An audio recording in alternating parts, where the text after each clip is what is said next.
சீமான் வந்து 2 பேரும் அண்ணாமலை சீமானா மீட் பண்ணிட்டு இந்த மாதிரி நீங்க தொடர்ந்து ஃபைட் பண்ணிட்டே இருக்கீங்க, இன்னும் ஃபைட் பண்ணிட்டே இருக்கீங்க அப்படின்ற மாதிரி வந்து சொல்லியிருக்காங்க. எப்படி பாக்குறீங்க? 2 பேரும் பண்றது ஷேடோ ஃபைட்.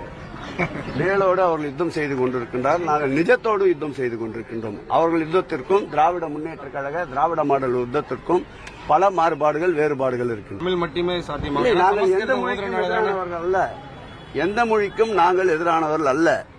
ஒரு மொழியை திணிக்கின்ற போதுதான் அதற்கு எதிர்த்து நிற்கின்றோம். ஆகவே தமிழும் அர்ச்சனையில் இருக்கும்.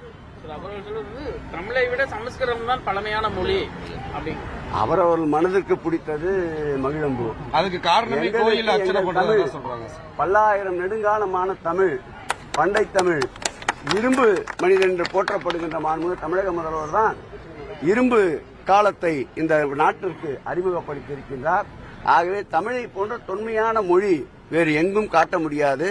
யாமறிந்த மொழிகளிலே தமிழ் மொழி போல் இனிதாவது எங்கும் காணோம் என்றார். அந்த கூற்றிருக்கிறங்க, வாழ்க தமிழ், வளர்க தமிழ். இது எங்கள் மாண்புமிகு தமிழக முதல்வருடைய கொள்கை.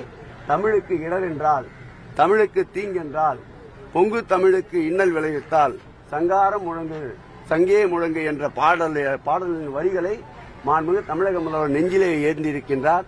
உயிரென்றாலும் களத்திலே முன் நின்று கொடுப்பதற்கு தயார் தயார் தயார் தயார் என்று முதல்வர் அறிவித்திருக்கின்றார்.